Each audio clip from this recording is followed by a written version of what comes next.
It started with a forgotten box in the attic. I was cleaning out the cobwebs when I found it, hidden away behind old Christmas decorations and my father's war medals. The box was locked, but curiosity got the best of me, and I pried it open. Inside were letters, photographs, and documents that revealed a web of deceit so tangled I couldn't believe what I was seeing. The first letter was dated 1975. It was from my mother to someone named Leela. The words on the page were raw and heartbreaking. My mother confessed her love for another woman, as soulmate, the one she could never be with. I read on in shock as my mother described how she had married my father out of duty, not love, and how she had spent every day since then, living a lie.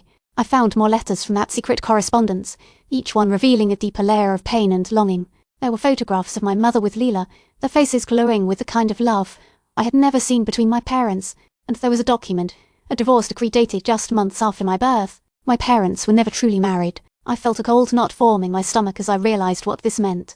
My entire life, I had been built on a foundation of lies. My mother had pretended to be someone she wasn't, and my father had played along for the sake of appearances. I was nothing more than a pawn in their game of deception. I spent the rest of that day locked away in my room, tears streaming down my face as I tried to make sense of it all. How could they do this to me? How could they rob me of the truth about who I am and where I come from?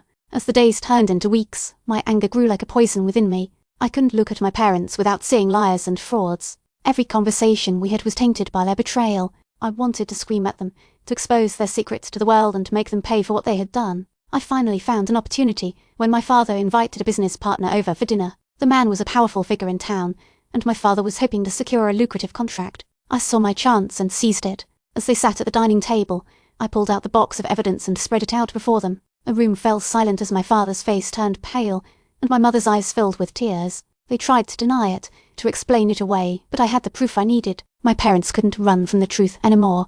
As they argued and accused each other, I stood back and watched, a bitter smile on my face. This was their comeuppance, their moment of shame and humiliation, but it wasn't enough. I wanted more.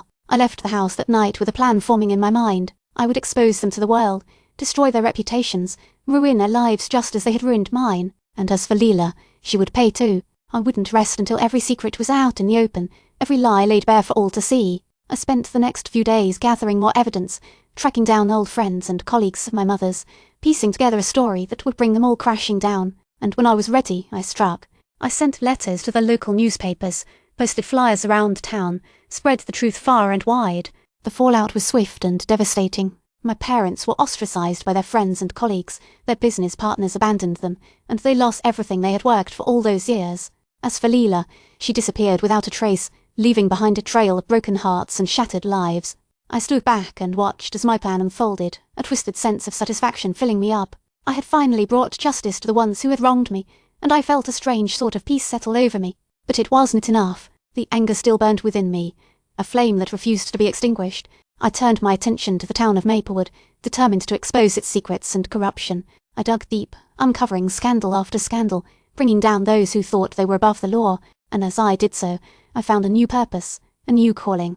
I became a crusader for truth and justice, a force to be reckoned with. But even now, as I stand here, looking back on everything that has happened, I can't help but wonder if I went too far. Did I truly bring justice to those who had wronged me, or did I simply become another liar, another deceiver in a world filled with them? Only time will tell. For now, all I know is that I'm the quiet one, the steady one, the son who never causes a fuss, but don't let that fool you. Beneath this calm exterior lies a fire that burns bright and hot, a fire that won't be extinguished anytime soon.